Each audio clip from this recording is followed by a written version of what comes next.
Yo, what's going on guys? Coach Joe here with another product review of the SSB bar.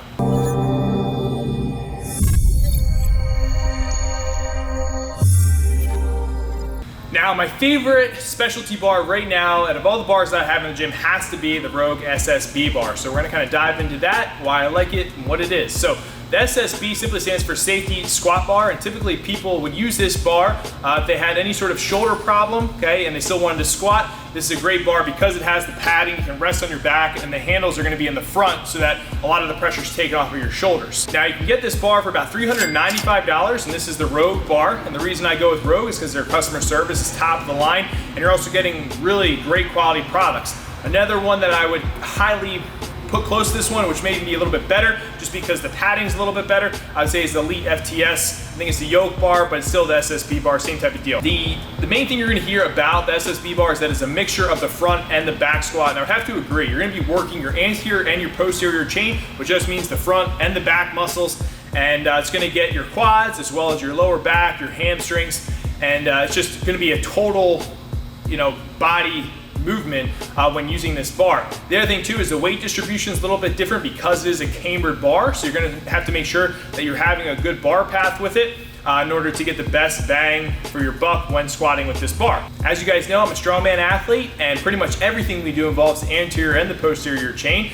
There's going to be a lot of events such as carrying events where you're going to have to make sure that you have a strong anterior chain. And this is something that really is going to help complement you getting stronger in that area. So I would say if you're a strongman competitor or involved with any sort of strongman training, you definitely want to have an SSB bar incorporated into your programming. The other thing that's nice is it has these little notches here, which are great for just putting bands on, super easy and convenient. And I like doing a lot of banded squats with this bar as well. In my training personally, since I've thrown in the SSB bar, I have noticed that my numbers and my squat variations have gone up a lot. And I think it is due to using the SSB bar a lot more. I have only been incorporating this bar for the last 7 months out of all the years I've been training, and this has been a game changer for me in my training, so I highly recommend it that you guys either try it or get one for your training. As I had mentioned in the beginning, it is a safety squat bar, and people use it for their shoulder problems. Now, I've done a lot of low bar and different squat variations, so sometimes my shoulders and elbows do take a beating from the amount of squatting that I'm doing, and this has been a great bar to throw in there when that happens. Say I'm getting some elbow tendonitis or my shoulders are bothering me, I can use this bar and the problems and the pain will subside. So it's just a great way to, instead of stop training, just change it over and make sure that I can still get in my squats and I use that bar to get it done. Now let's go over the specs of the barbell.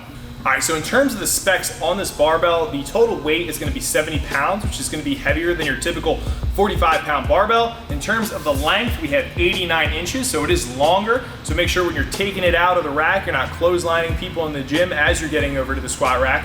And another question I often get asked, do regular collars work on this barbell? Yes, they do, which is a nice perk because if you have specialty barbells, you have to often get more collars that fit on those barbells, but this one will take regular collars.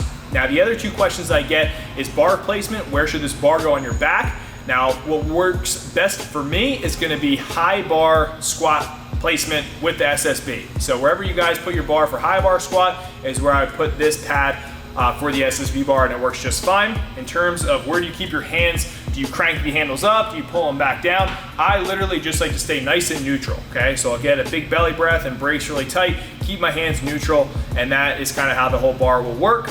But that's pretty much it, guys, for the SSB bar. Hopefully you guys enjoyed this video. Please give it a thumbs up, subscribe to the channel if you did like it. I highly recommend that you guys try an SSB bar out if you haven't. It's been a game changer for my training, like I've said before, and it's really helped increase my squat and all the squat variations that I do throughout the training. Especially if you're a strongman, this is gonna be a wise investment for you if you're really trying to take your strongman career and training to another level. But hopefully you guys enjoyed, all right? Until then, stay lean, mean, strength machine. Lots of good stuff is coming out. Also some sweet t-shirts I'm hooking you guys up with, so be on the lookout. All right, see you guys.